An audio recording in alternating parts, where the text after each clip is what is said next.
मैं रामचंद्र माजू गांव नगर बाढ़ में ज़िला बाढ़ में राजस्थान से बोल रहा हूं कि भजन लाल जी परिवार में जो कुछ भी घटा है वो पूरे समाज को पता है। और मैं लाइव सुन रहा था मुकाम मेले की, और उसमें थोड़े बहुत संख्या में लोग आए थे। इसका मतलब ये नहीं है कि समाज में कुछ दर्द नहीं है। पूरी मारवाड़, सातोरी, मालानी और पूरे यहाँ हमारे राजस्थान के लोग आत्मा को ठेस लगी है। समाज का शिरोमणि समाज होते हुए इन्होंने जो घृणित कार्य किया है, अंतर्जातीय विवाह करके समाज को ठेस पहुंचाई है, इसके लिए पूरे मालानी बंधुओं में और पूरे राजस्थान के बिश्नोइयों में रोष है।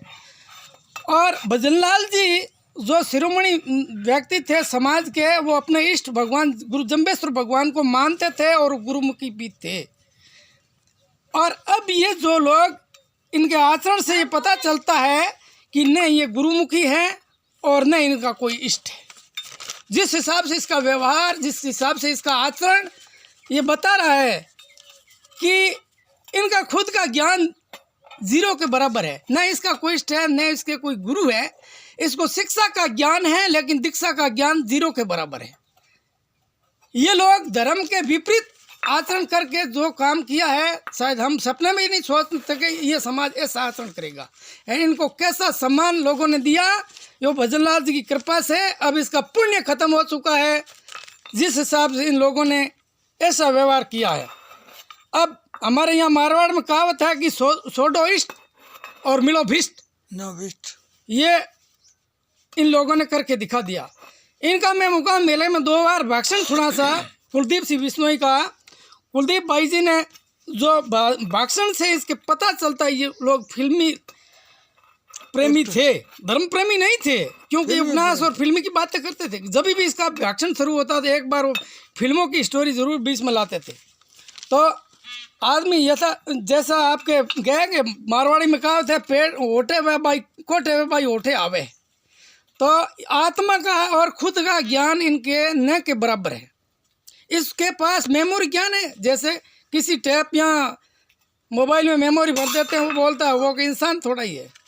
मेमोरी ज्ञान है। समाज का मुख्य अगर ऐसा आचरण करता है तो समाज मौन होकर नहीं देखता, और समाज के ऊपर इनकी सबसे ज़्यादा सामान्य लोगों से 1000 गुना ज़्यादा जिम्मेवारी है। इन लोगों ने जो आचरण किया है तो ये था राजा तथा प्रजा। अब ये करेंगे ऐसा, सब समाज करेगा, समाज क्या दिशा होगी, क्या पहचान होगी? समाज की पहचान खत्म हो जाएगी सदा के लिए। समाज की बुरी भगवान कृष्ण ने गीता में कहा है कि श्रेष्ठ लोग जो आचरण करते हैं, सामान्य लोग भी उसकी बराबर उसके अनुरूप ही आचरण करते हैं। तो श्रेष्ठ लोगों की क्या भूमिका रहती है समाज में, वो ये भटक गए।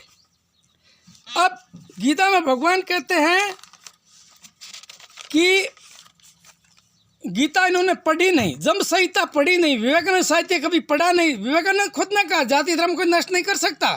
सत्यार्थ प्रकाश दयानंद सरस्वती किसने पढ़ी नहीं, और ब्रह्म विज्ञान पढ़ी नहीं, आत्म विज्ञान पढ़ी नहीं, और न ही बहिरंग योग पढ़ा, न ये हमारी जम संहिता का कभी इसने मनन किया, न आचरण किया। ये लोग रसीली विद्या पढ़ते थे और रसीली फिल्में देखते थे, और जैसा इसका भाव था वैसे आज आचरण करके दिखा दिया। अपना शिरोमणि समाज होते हुए भी एक धर्महीन आदमी को उस पद पर बैठा जाए, ये समाज की सबसे बड़ी भूल थी। आज इस भूल का खामियाजा पूरा समाज भुगत रहा है और समाज को ये दिन देखने पड़ते हैं। हमारे मालानी में कहावत है कि जैसा राजा होगी वैसी प्रजा होगी। हाँ, तो हमारे यहाँ एक आदमी ने ऐसा काम किया था अंतर्जातीय विवाह कई सालों पहले, नरेंद्र पूनिया ने, और अंतर्जातीय विवाह करके एक साधु को कहने का मतलब है भ्रमजाल में डाल के झूठी बात करके वहाँ जागरण धरा के पार ले लिया, और कह रहा मैं विष्णु बन गया, वो भी विष्णु बन गई।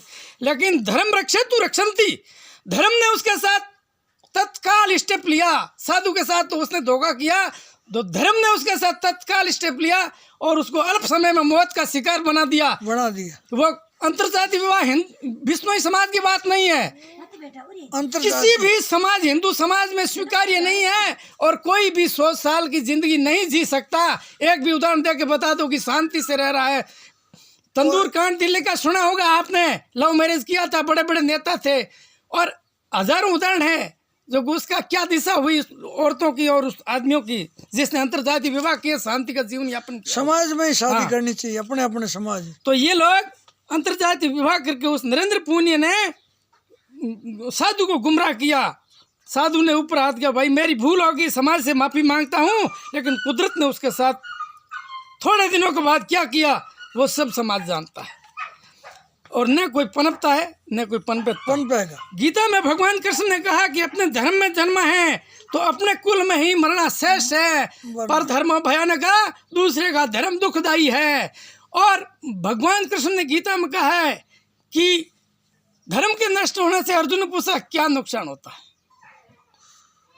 उसने कहा भाई धर्म के नष्ट होने से स्त्रियां दूषित होती हैं, और स्त्रियां दूषित होने से वर्ण संकर पैदा होते हैं, और वर्ण संकर पैदा होने से कुल धर्म, जाति धर्म और सब धर्म को नष्ट करते हैं। पूरे कुल को नाश हो जाए, तो पूरे कुल का नाश करने वाले हैं। और ये लोग, इन लोगों ने जो आचरण किया है, भगवान इनको अभी भी सद्बुद्धि दे कि ये सुबह का भूला हुआ शाम को घर जाए तो वो भूला हुआ नहीं गिना जाता, समाज से माफी मांगकर पुनः आए। और एक कहावत है, समय गिरे गिरे को सबको कहे, गिरे कई बार, और चरित्र से जो गिरे गिरे एक ही बार। इनका चरित्र गिर चुका है। ये उस टाइम जो ये चांद मोहम्मद बने थे, उस टाइम समाज इसका विरोध करता, तो आज ये भूल नहीं होती। ये दिन देखने ये समाज को गिराने के लिए आतुर है। इन लोगों ने बेईमानी के पैसे खाए समाज के, और इनका बेईमानी का धन ही बुद्धि का नाश करने वाला है। विनाश काले विपरीत बुद्धि। इन लोगों ने ऐश मौज की जिंदगी ली है, विरासत इनके बाप की मिली है, राजनीति से प्रोज थे, और इन्होंने धर्म के नजदीक गए नहीं। उन्हें ऐश मौज शरीर के पुजारी हैं, धर्म के पुजारी ये नहीं है। और जो आदमी, रामकृष्ण परमहंस ने कहा था कि जो आदमी जिस चीज से प्रेम करता है वही उनका इष्ट है। ये लोग रसीले हैं, खाने पीने और अपने शरीर की पूजा करने वाले आदमी हैं। न तो इसका धर्म से कोई वास्ता है, और न धर्म के मर्म को जानते हैं।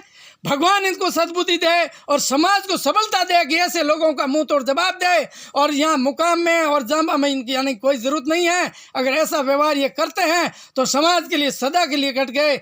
मैं रामचंद्र बिश्नोई मांझू, गांव नगर। धन्यवाद।